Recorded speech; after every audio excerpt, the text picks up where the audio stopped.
What is the procedure to get IPL? அந்த மாதிரி rules வந்து புக்கில் இருக்கா? அப்படி இருந்தால் கமெண்ட்ஸில் சொல்லுங்கள். ஏன்னா ஒரு டீமுடைய லெகசியை காப்பாற்றாகணும்.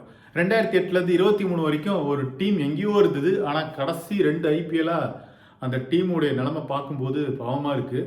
அதுதான் சிஎஸ்கே. கடந்த ஒரு 3 மேட்சஸாக ரொம்ப சூப்பராக சொதப்பிட்டு இருக்காங்க. இந்த மேட்ச்சில் 250 வந்திருக்காது ஆர்சிபிக்கு.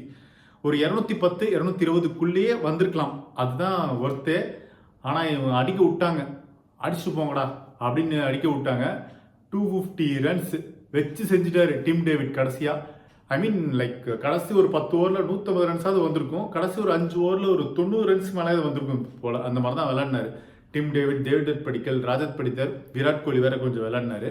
அவருடைய கேட்சை வேற சிவந்து விட்டார். ஸோ இதெல்லாம் பார்க்கும்போது சேசிங்கில் ஓரளவுக்கு விளையாடினாங்க. சிஎஸ்கே எங்கே தப்பு பண்ணாங்கன்னா, விக்கெட்ஸ் கொஞ்சம் இழக்காமல் இருந்திருந்தாங்கன்னா மேபி இந்த மேட்ச் சிஎஸ்கேவுக்கு போயிருக்கும். ஒரு 200+ ரன்ஸ் அடிக்கிறாங்கல்ல சிஎஸ்கே, அதுவே ஒரு ப்ளஸ் பாயிண்ட் தான். இங்கே மேட்ச் எங்கே தோத்துதுன்னா கன்ஃபார்மாக சிஎஸ்கேவுக்கு வீக்கான ஒரு பவுலிங் அட்டாக். யாருமே நம்பிக்கை கொடுக்குற அளவுக்கு ஒரு பவுலிங்கும் இல்லை அப்படின்றதான் உண்மை. நூர் அகமத் பவுலிங் பண்ணுறாரு, எஃபிஷியண்டாக இல்லை, ரன்ஸ் லீக் ஆகுது. கலீல் அகமத் விக்கெட்டே எடுக்கிறது இல்லை. ஜெமி ஓவர்டன் ஓவர்லையுமே அடிக்க ஆரம்பிக்கிறாங்க. ஸோ இப்படி எல்லாரோட ஓவருமே ஒரு எஃபெக்டிவாகவே இல்லை. சிவம் துபே ஸ்டார்டிங் நல்லா இருந்தது பவுலிங்கில், அவருடைய ஓவரில் அடிச்சிட்டாங்க. ஸோ ஒரு ஆள் கூட ஒரு ப்ராமிசிங்கான பவுலிங் அப்படின்றது கேள்விக்குறியாக இருக்குது. முக்கியமாக பேஸ் பவுலிங், இந்த டெத் ஓவர் அப்படின்ற ஒரு முக்கியமான விஷயம் இருக்குது.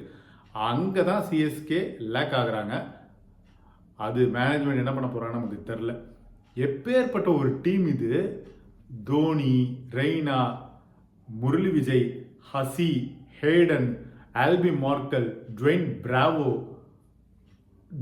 Twain Smith, McCullum, Faf du Plessis, Devon Conway, இப்படி சொல்லிக்கிட்டே போகலாம். இந்த மாதிரி லிஸ்ட்டை வச்சு கப்படிக்கிறது ஒரு பக்கம். ஆனால் அம்பத்தி ராயுடு, ராபின் உத்தப்பா, ரஹானே, இந்த மாதிரி பிளேயர்ஸ் எடுக்கும்போது விமர்சனம் செய்யப்பட்டுச்சு, இதெல்லாம் வந்து சக்ஸஸ் ஆகாது அப்படின்னு. அந்த மாதிரி பிளேயர்ஸை வச்சு கூட கப்படிச்சாங்க சிஎஸ்கே. ஃபெயில்டு பிளேயர்னு விமர்சிக்கப்பட்ட ஷேன் வாட்சனை டீமுக்குள்ளே எடுத்து கப்படிக்க வச்சாங்க அந்த சிஎஸ்கே. அப்பேற்பட்ட ஒரு மேனேஜ்மெண்ட், அப்பேற்பட்ட ஒரு கேப்டன்சி நம்ம சொல்லலாம். அப்பேற்பட்ட ஒரு டீம். இப்போ அந்த மேனேஜ்மெண்ட் எப்படி இருக்குன்னு பாருங்க. எல்லா இடத்துலையுமே கன்ஃபியூஷன். உண்மையிலே ருத்ராஜ் கேக்வாட் ஒரு ஃபியூச்சர் கேப்டனா, ஒரு லாங் டேர்ம் ப்ராசஸில் தான் ஒரு கேப்டனா உள்ளே வந்திருக்காரு அப்படின்ற கேள்வி இருக்கு. சஞ்சு சாம்சன் ஒரு ஆக்டிங் விக்கெட் கீப்பராக தான் இருப்பாரா என்னன்னே தெரில. அவரை வந்து ஒரு கேப்டன் மெட்டீரியலாக அவங்க எடுத்துப்பாங்களா, என்ன யார் யாருக்கு என்னென்ன ரோல் அப்படின்னு ஒரு இடத்துல கூட வந்து அவங்க கன்ஃபார்மாக சொல்லவே இல்லை. இது பார்க்கும்போதே தெரியுது மேனேஜ்மெண்ட் ஃபெயிலியர் அப்படின்னு. இன்னொரு முக்கியமான விஷயம், ஸ்டீஃபன் ஃபிளமிங்கை பயங்கரமாக ஹைப் ஏற்றி விட்டாங்கல்ல ஒரு கடந்த கால ஐபிஎல்ல.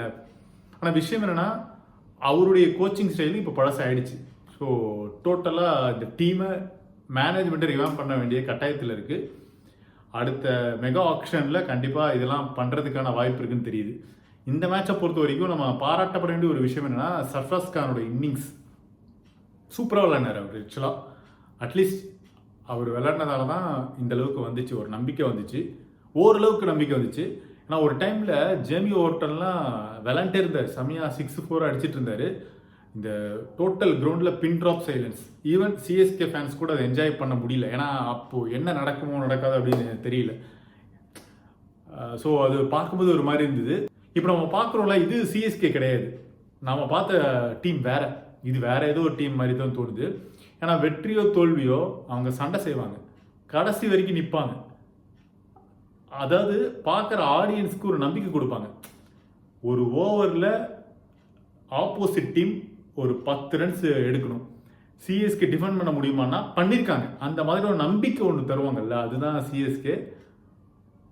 இப்போது அந்த நம்பிக்கை ஆடியன்ஸ் கிட்ட இல்லை அப்படின்றது தான் உண்மை. எப்போ 250 ரன்ஸ் அடித்தாங்களோ அப்போவே தெரிஞ்சிருச்சு சிஎஸ்கே இதை சேஸ் பண்ண மாட்டாங்கன்னு. இன்னும் சொல்ல போனால் எப்போ ஆர்சிபி ஒரு 14வது ஓவர்லேருந்து மேட்ச் டர்னிங் இன்னிங்ஸ் ஆட ஆரம்பித்தாங்களோ அப்போவே தெரிஞ்சிருச்சு இது சிஎஸ்கேக்கான மேட்ச் இல்லைன்னு. ஏன்னா 200+ அப்படின்றது கன்ஃபார்ம் ஆகிடுச்சு. ஆனால் 250ன்றது சத்தியமாக எதிர்பார்க்கல. ஸோ இந்த சிஎஸ்கேயோட தோல்வியை பற்றி உங்கள் கருத்துக்களை கமெண்ட்ஸில் சொல்லுங்கள். இதுக்கான காரணம் என்ன மாதிரியான மாற்றங்களை வரப்போகிற மேட்சஸில் கொண்டு வரலாம் அப்படின்னு நீங்கள் பதிவு பண்ணுங்கள்.